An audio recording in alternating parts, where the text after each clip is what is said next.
নমস্কার বন্ধুগিলা, রাজবংশী রান্ধন তোমাকে সবাইকে অনেক অনেক স্বাগত। বন্ধুগিলা, আজকে আমরা নিয়ে চলে এসেছি চারটা খাসির ভরির সম্পূর্ণ নতুন, ইউনিক আর খুবই একটা সাংঘাতিক ধরনের রেসিপি। আশা করি তোমরা পুরো ভিডিওটা আমার সঙ্গে থাকবেন। তো চলো বন্ধুরা, শুরু করে দিই।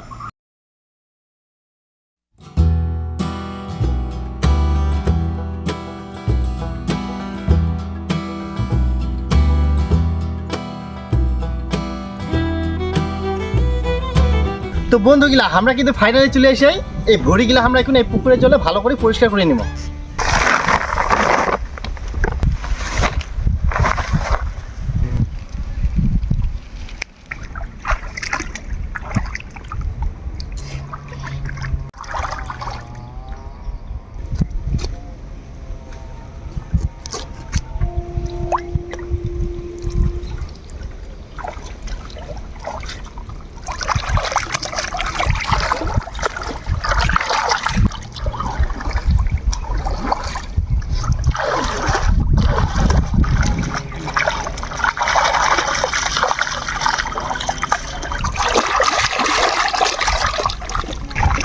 আজকে কিন্তু ভুটিগুলো সেই ভালো না, একদম পরিষ্কার ঠিক আছে।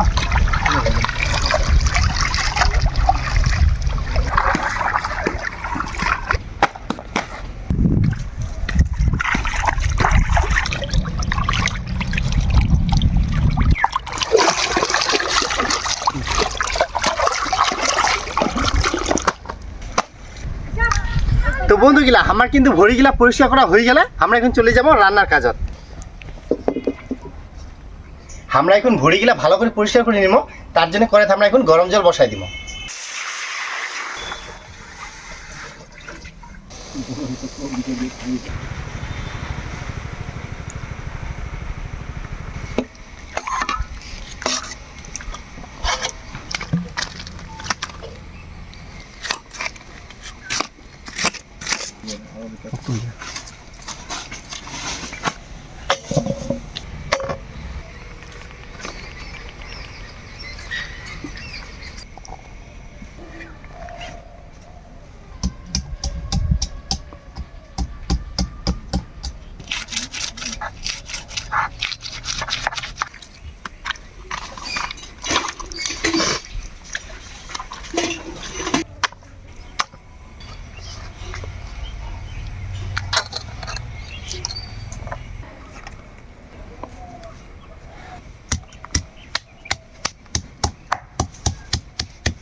তো বন্ধুগিলা, আমার কিন্তু খাসির ভরি ধুই হনে পরিষ্কার করা একদম কমপ্লিট।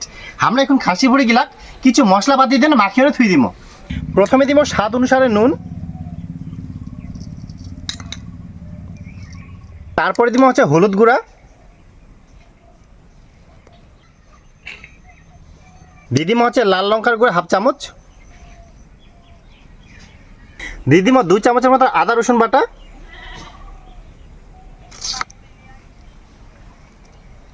এরপরে দিব বিশেষ উপকরণ ধনে পাতা আর কাঁচা লঙ্কা বাটা, আর দিব সঙ্গে লেবুর রস। এতে কিন্তু ভুড়ির মধ্যে যে একটা গন্ধ থাকে, সেই গন্ধটা একদম নির্মূলভাবে চলে যাবে। আর যার হচ্ছে ভুড়ি পছন্দ নাই, সে কিন্তু ভুড়ি পাইলে একদম চাটিপুটি খাবে। কাঁচা লঙ্কা, ধনে পাতা বাটা, এবার লেবুর রস,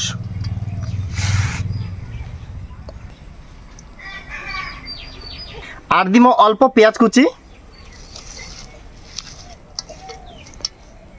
আমরা এলা এখন খুব সুন্দরভাবে মাখিয়ে নিব। আর মাখার পরে আমরা কিন্তু 30 থেকে 35 মিনিট ঢাকা দিয়ে রেস্টে থুই দিব।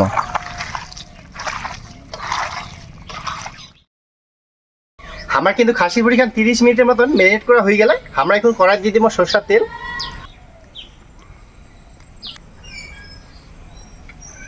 আমার কিন্তু তেল গরম হয়ে গেলে দিয়ে দিব হচ্ছে পেঁয়াজ কুচি,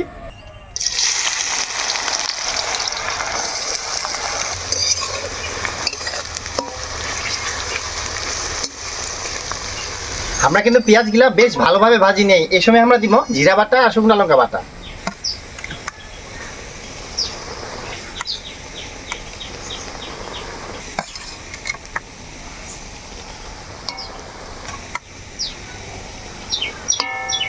এরপরে দিব আমরা সামান্য নুন, লাল লঙ্কার গুঁড়া আর হলুদের গুঁড়া।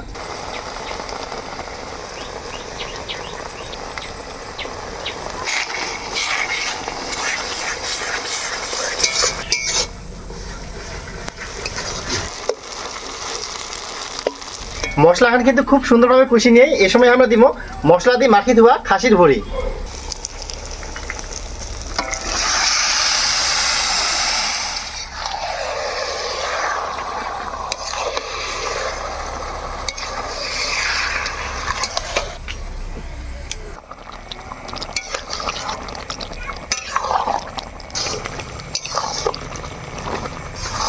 আমরা কিন্তু খাসির ভুঁড়ি খান কিছুক্ষণ আমরা কষিয়ে নিয়ে এ সময় আমরা দেবো আদা রসুন বাটা। আর বন্ধুগুলা, তোমরা কিন্তু খাসির ভুঁড়ি রান্না করলে অবশ্যই আদা রসুন বাটা কিন্তু কিছুক্ষণ কষিয়ে নেওয়ার পরে দিবেন। এতে কিন্তু রেসিপির হচ্ছে সেন্ট আর ফ্লেভার মানে দুটোই একদম ফাটাফাটি হবে।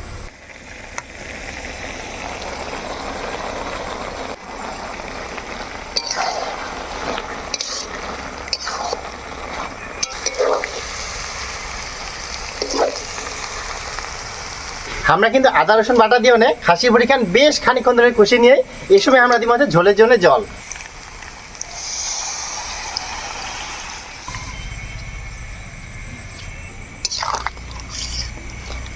আমরা কিন্তু খাসির ভুঁড়িটাতে একটু বেশি জল দিয়ে কারণ হচ্ছে খাসির ভুঁড়িটা আমরা ঢাকা দিয়ে এখন মিনিমাম 40 মিনিট একদম সিদ্ধ করে নিয়ে নিব। আমার কিন্তু 40 মিনিটের মতন হয়ে গেলে আমরা এখন ঢাকনাটা খুলে না দেখিয়ে নিব।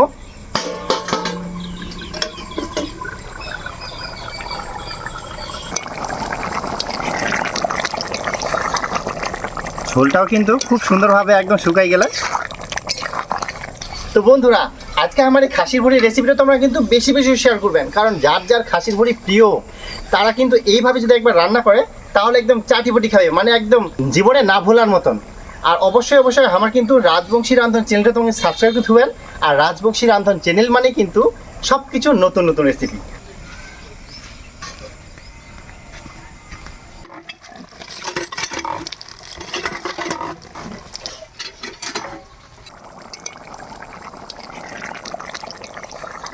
আমার কিন্তু রান্নাটা হয়ে গেলে আমরা এখন গরম মশলা বাটা দিয়ে নামাই নিব।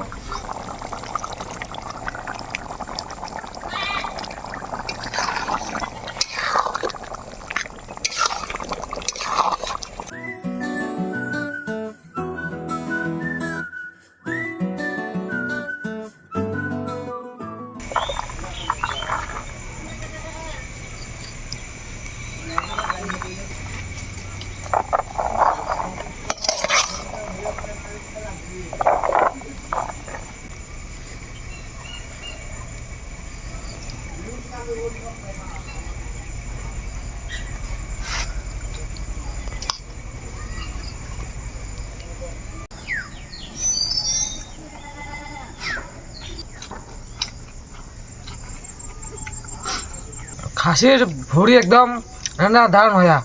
আজকের এই খাসির ভুঁড়ির রেসিপিটা মারাত্মক লেভেলের হয়া। তো বন্ধুরা, আজকাল খাসির ভুঁড়ির রান্নাটা একদম আলাদা রকম হয়া।